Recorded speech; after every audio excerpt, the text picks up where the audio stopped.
আগামীর কৃষি। এক মুঠো ভাতের গল্প কি শুধুমাত্রই একজন কৃষকের? না, এর পেছনে রয়েছে কৃষকের পরিশ্রম, রয়েছে বিজ্ঞানীদের গবেষণা। আর এখনকার সময় এসে অনেক প্রশ্নের উত্তর খোঁজার চেষ্টা করা হয় আধুনিক কৃষিতে। প্রশ্ন থেকে যায় যে স্বল্প পানিতে কি পর্যাপ্ত পরিমাণে ফসল ফলানো যায়? আর প্রশ্ন থেকে যায় ঠিক একই সঙ্গে আমরা কি উচ্চ তাপে আমাদের কাঙ্ক্ষিত ফসল পেতে পারি? আর একইভাবে আমাদের প্রান্তিক যে জনগোষ্ঠী রয়েছে যারা উপকূলে বসবাস করে, যেখানে অনেক বেশি লবণাক্ততা রয়েছে, সেখানকার মানুষ কি তাদের পরিশ্রম করার পরেও কাঙ্ক্ষিত ফসল উৎপাদন করতে পারে? এসব অনেক প্রশ্নের উত্তর দেওয়ার জন্যই আমাদের বিশেষ আয়োজন সিনজেন্তা আগামীর কৃষি। আপনাদের সবাইকে স্বাগত জানাচ্ছি, আমি এস এম আব্দুল শাকুর। দর্শক, আমাদের আজকের পর্বে অতিথি হিসেবে উপস্থিত রয়েছেন বাংলাদেশ ধান গবেষণা ইনস্টিটিউটের প্রাক্তন প্রধান বৈজ্ঞানিক কর্মকর্তা, উদ্ভিদ প্রজনন বিভাগ, ডক্টর ASM মাসুদুজ্জামান। স্যার, আমাদের আজকের আয়োজন আপনাকে স্বাগত জানাচ্ছি। ধন্যবাদ। আমরা জানি যে বাংলাদেশের মোট যে জমি, সেই জমির 60%-এরও বেশি কৃষির জন্য, কিন্তু তারপরেও আমরা দেখেছি উপকূলীয় অঞ্চল যেখানে লবণাক্ততা আছে, সেখানের কৃষি অনেক কিছুতেই বাধা পেয়ে থাকে এবং সেই কৃষিতে আধুনিকতার অনেকগুলো ছোঁয়ার দরকার আছে, কোনো জায়গাতে ছোঁয়াও পেয়েছে। আমরা এ নিয়ে আমাদের একটা বিশেষ প্রামাণ্যচিত্র রয়েছে, আমরা একটু প্রামাণ্যচিত্রটি দেখে আসি। জি। প্রান্তিক জনপদ, দেশের দক্ষিণ পশ্চিমাঞ্চল উপকূলীয় এলাকা, সাতক্ষীরা। জলবায়ু পরিবর্তন আর লোনা পানি প্রতিনিয়ত গ্রাস করছে মাইলের পর মাইল কৃষি জমি। চাষযোগ্য পানির অভাব আর জীবিকার তাগিদে কৃষকেরা আজ অন্য পেশায় নিয়োজিত হচ্ছে। নানা প্রতিবন্ধকতা থাকা সত্ত্বেও আমাদের এই প্রান্তিক কৃষকেরা হাল ছাড়েনি। তারা দেখিয়েছে কিভাবে লোনা মাটিতে ফসল ফলানো যায়। বিষয়টা এত করুন যে আপনার একটা মানুষের যদি 16 আনা জীবন থাকে, তার মধ্যে 15 আনা ভাগ এই পানির উপর থেকেই আসে, আর 1 ভাগ মাত্র আবহাওয়ার মধ্য দিয়ে প্রাকৃতিক খাদ্যের মধ্যে দিয়ে আসে। তা সেই 15 আনা ভাগটাই হচ্ছে আমাদের পানির কারণ। সমস্যা থেকে যাচ্ছে আমাদের পানি। এই যে মাটির গভীরে যে পানিটা আছে লবণাক্ত, এইটা না পারে কোনো পশু পাখিতে খাতি, না পারে মানুষে খাতি। কিন্তু এই পানিটা যখন আমরা খন্দপাতিতে দেব, তখন দেখা যায় ওই পানিটা সহনশীল না, আস্তে আস্তে খন্দগুলো নষ্ট হওয়ার পথে যায়। তা এখানে আপাতত বর্ষার পানি পুকুরে যেটা পর্যাপ্ত থাকে, এই পানিতে বেশি রবি শস্যটা হয়, বা আমাদের এই যে মাঠে এই খরা মরশুমে যে ফসলটা হচ্ছে সেটা এই বর্ষার উপরে বেশি নির্ভরশীল। আর আমাদের সিনজেন্টা থেকে যে পুকুরগুলো এখানে আমরা পেয়েছি, বেশ তাদের উপকারে আমরা উপকৃত। সেই পানিটা ধরেন আমরা বাড়ির থেকে যেটা নিতে পারি, আর শেষকালে যে ফসলের যে ফসলমুখী যে পানিটা দিতে হয়, সেই পানিটা ওই কাটা পুকুর থেকে দিলে আমাদের শেষ পর্যায়ে দেখা যায় ফসলটা ভালো হয়ে যায়, আর হচ্ছেও তাই এই কয়েক বছর।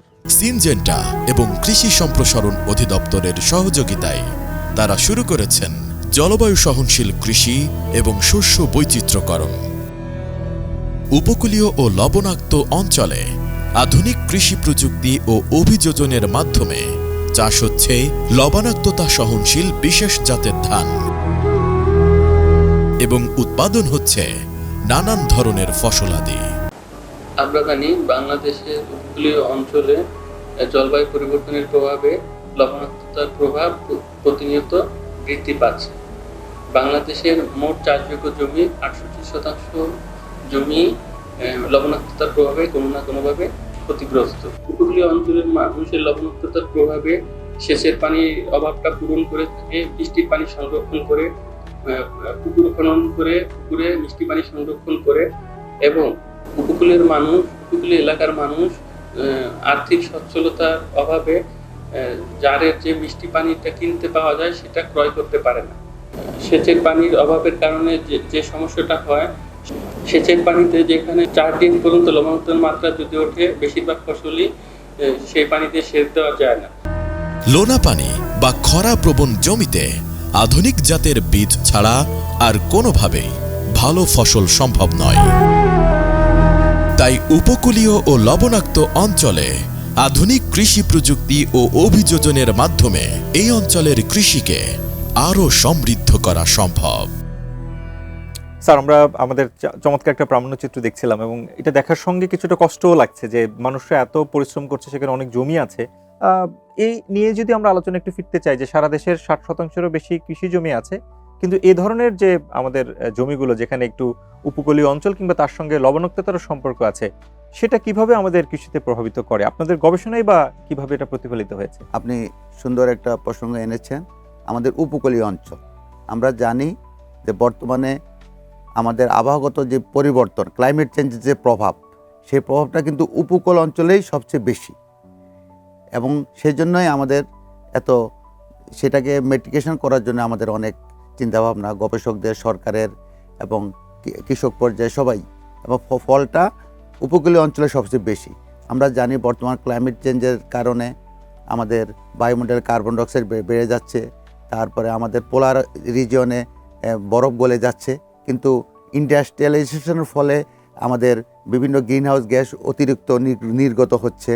তো সেই প্রভাবের কারণে পৃথিবীর তাপমাত্রা বেড়ে যাচ্ছে। সেই তাপমাত্রা বাড়ার ফলে আমাদের পোলার রিজিয়নের বরফ গলে যাচ্ছে, এবং সেই জন্য সমুদ্র পানির উচ্চতা বেড়ে যাচ্ছে। এবং সেটা আমাদের জন্য দুঃখজনক সত্য, এই যে সারা ওয়ার্ল্ডের যে আমাদের ক্লাইমেট চেঞ্জের যে প্রভাবটা আমাদের বাংলাদেশের উপকূলীয় অঞ্চলে সবচেয়ে বেশি। স্যার, এই যে উপকূলীয় অঞ্চলের যে সমস্যার কথাগুলো বলছিলেন, সেই সমস্যার সাথে ক্লাইমেট চেঞ্জের সঙ্গে অনেকগুলো বিষয়ের সাথে সন্নিবেশন আছে, কিন্তু এটা যদি আমরা আমাদের ওভারঅল খাদ্য নিরাপত্তার সাথে একটু রিলেট করার চেষ্টা করি, তাহলে এটার জন্য আমরা যদি ভবিষ্যৎকেও চিন্তা করি, তাহলে হুমকিটা আসলে কোথায় দেখছেন আমাদের ওভারঅল খাদ্য নিরাপত্তার ক্ষেত্রে? জি, ধন্যবাদ। তো উপকূলীয় অঞ্চলে সমুদ্রের পানির উচ্চতা বৃদ্ধি কারণে সেই যে আমাদের সমুদ্রের পানিটা, আমাদের লবণাক্তটা, সেই পানির ফ্লোটা আমাদের উপকূলীয় ভূমিতে ঢুকে পড়ছে। ঢুকে পড়ার ফলে একটা কথা বলা হয়ে থাকে, যদি আমাদের অঞ্চলের পানির উচ্চতা যদি 1 মিটার বাড়ে, তাহলে আমাদের বাংলাদেশের 10% এরিয়া আর চাষাবাদের আওতায় থাকবে না। এটা হলো আমাদের জন্য সবচেয়ে বড় হুমকি। এবং চাষ হওয়ার পরেও কিন্তু আমরা দেখি যে মাঝামাঝি একটা সিজন, যখন হয়তো ধান বা কিংবা ফসলটা অর্ধেক ম্যাচিউর হয়েছে, তারপরে আবার এই পানি চলে আসলে তো পুরোটাই হয়ে যায়। তো এই ক্ষেত্রে আমাদের দুইটা সিচুয়েশন আছে। একটা সিচুয়েশন হলো যে বর্ষাকালে যেটা ওয়েট সিজন, সেখানে পানির ফ্লোটা, বর্ষাকালে বৃষ্টির পানি থাকে, সেক্ষেত্রে লবণাক্ততার পরিমাণটা একটু কম থাকে, সেক্ষেত্রে আমরা ফসল ফলাতে পারি। আবার আমাদের শুষ্ক মৌসুমে যখন নদীর ফ্লোটা কমে যায়, তখন সমুদ্রের পানি, লবণাক্ত পানিটার ফ্লোটা চলে আসে, যার জন্য আমাদের 1 মিলিয়ন হেক্টর জমি চাষের বহির্ভূত। আমাদের শুষ্ক মৌসুমে 1 মিলিয়ন হেক্টর আর চাষ করা যাচ্ছে না। আমরা আমাদের উপকূলীয় অঞ্চল কিংবা লবণাক্ত অঞ্চলে যে সনাতনী পদ্ধতিতে যে চাষাবাদ হতো, আমরা যেটাকে বলি যে এখনকার যেভাবে চাষাবাদ হয়, সেই চাষাবাদ পদ্ধতি আসলে আর খুব একটা কাজে আসছে না। এটা কেন হচ্ছে আসলে?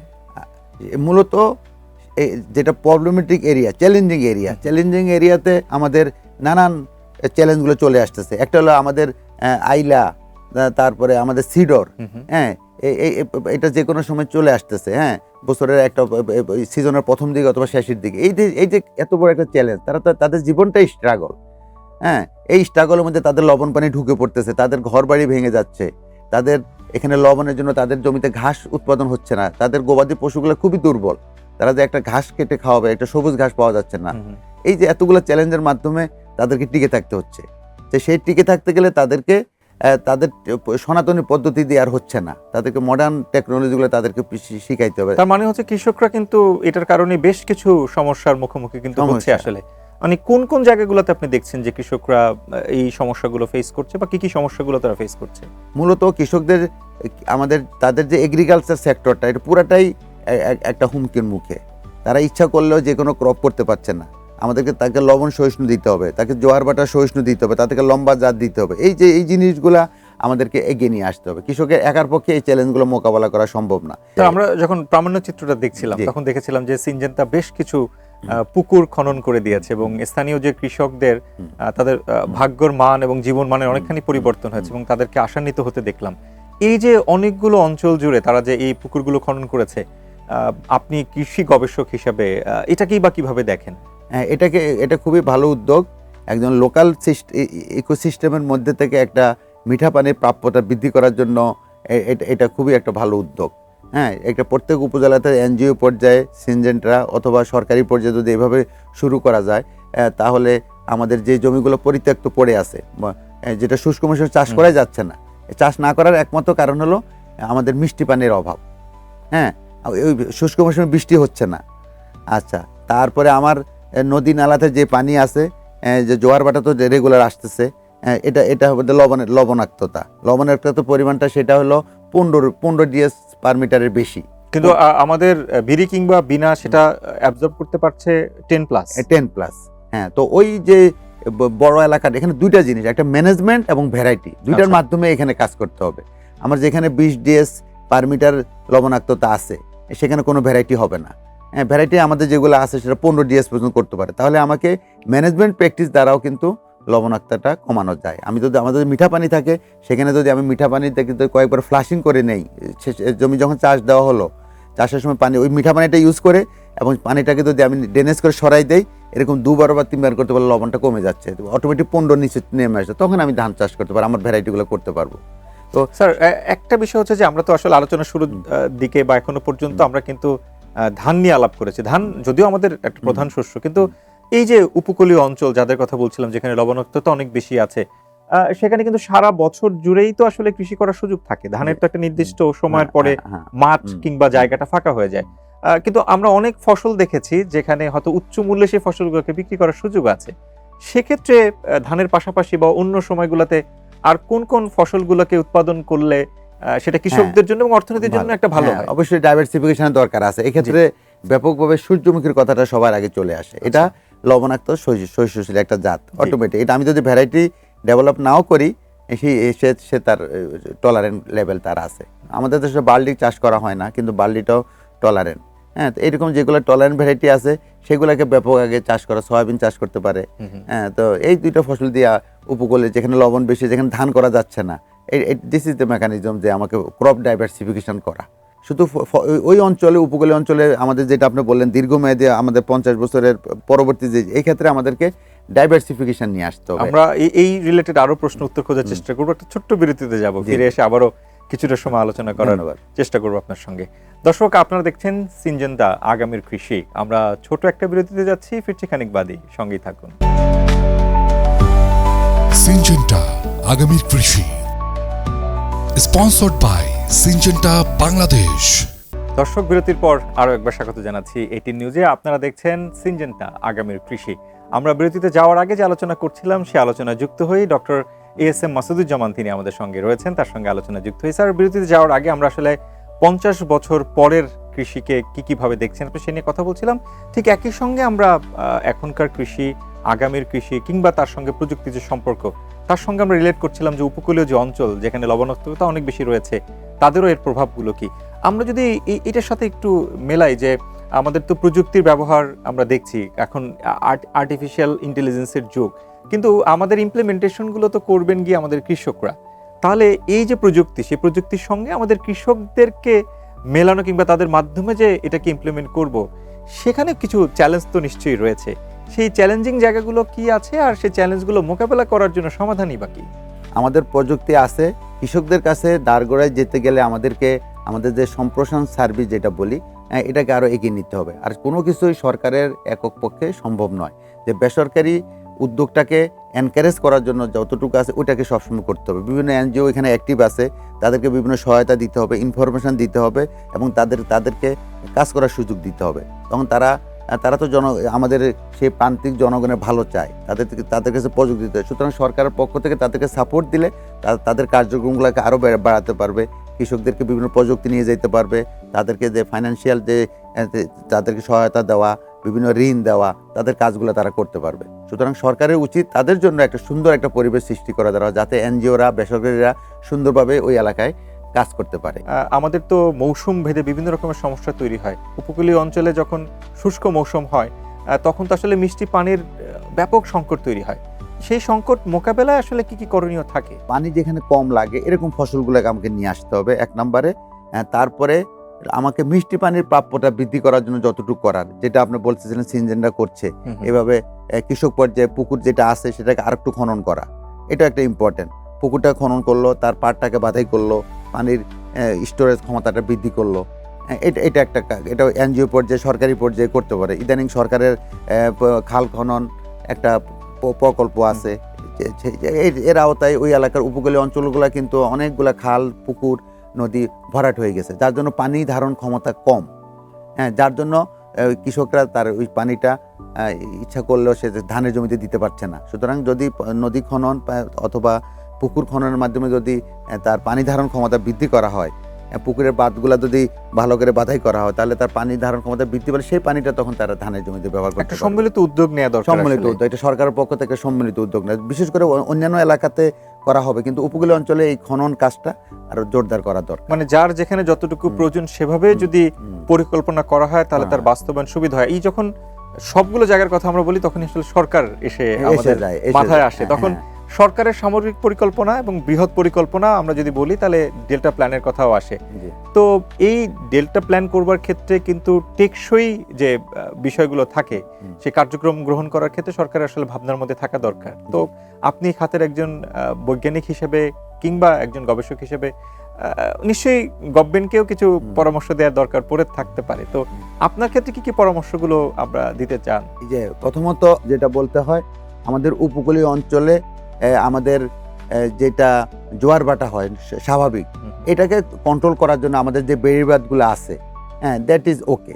কিন্তু যখনই সিডর আইলার মতো বিশাল যখন জলোচ্ছ্বাসগুলো হয়, এটাকে প্রটেক্ট দেওয়ার মতো ব্যারিয়ার প্রোটেকশন কিন্তু আমাদের উপকূলীয় অঞ্চলে নাই, যেটা নেদারল্যান্ডে আছে।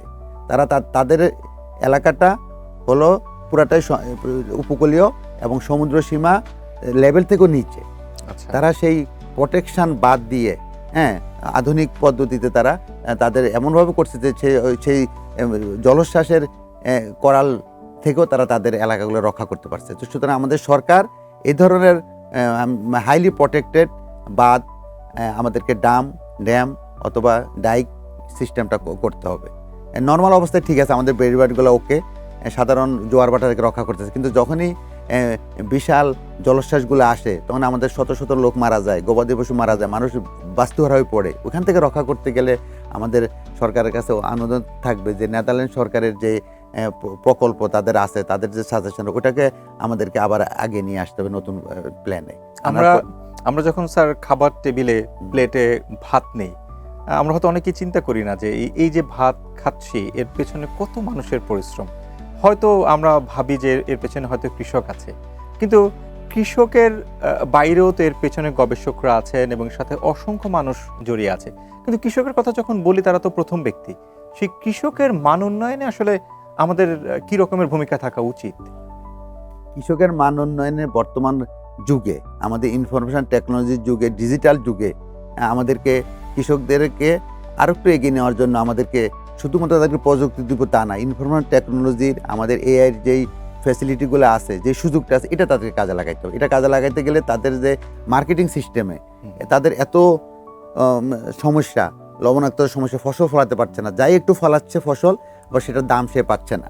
সুতরাং আমাদেরকে যে এর মধ্যে মধ্যপ্রস্থগুলো লোকগুলো আছে, কৃষককে স্বনির্ভর তৈরি করতে, তাদেরকে ডিজিটাল মার্কেটিং শিখাতে হবে। তাদের মধ্যে একটা গ্রুপ সৃষ্টি করা, উৎপাদন থেকে বিপণন পর্যন্ত পুরো ইকোসিস্টেমের সাথে তাদের অভ্যস্ত করে সেজন্য তাদেরকে দলগত সেক্ষেত্রে তো স্যার শিক্ষা দরকার। মানে এই শিক্ষা মানে একদমই ফর্মাল এডুকেশন না, তার মতো করে যে শিক্ষা, সেই শিক্ষাটা আসলে কিভাবে কৃষকদেরকে পৌঁছে দেওয়া যায়? হ্যাঁ, শিক্ষা করতে গেলে আমাদের যে ট্রেনিং বলে এটাকে আমাদেরকে জোরদার করতে হবে। তাদের ভিতরে এই যে একটা ইন্সপিরেশন সৃষ্টি করা, যেটা এটাই সবচেয়ে বড় জিনিস। আমাদের সমাজে অনেক শ্রেণী বিভাজন আছে, কিন্তু কৃষকরা আমাদের সমাজের একটা মূল অংশ হিসেবে তখন আমাদের সামনে আসবেন। আমরা সেই প্রত্যাশা কিন্তু সবসময় করি। আমাদের আজকের আয়োজনে আপনি সময় দিয়েছেন, আপনাকে অনেক অনেক বেশি ধন্যবাদ জানাচ্ছি। ধন্যবাদ, আপনাকে ধন্যবাদ। দর্শক, গল্প, আড্ডা এবং প্রামাণ্য চিত্রে আমরা সিনজেন্টা আগামীর কৃষির প্রথম পর্বে আমরা একেবারে শেষ প্রান্তে উপনীত হয়েছি। আগামীর দিনে নতুন কোনো বিষয় নিয়ে আবারও ফিরবো আমরা। সে পর্যন্ত ভালো থাকার প্রত্যাশায় নিজে ভালো থাকুন, ভালো রাখুন আপনার চারপাশ, আর ভালোবাসুন আপনার দেশকে। আল্লাহ হাফেজ।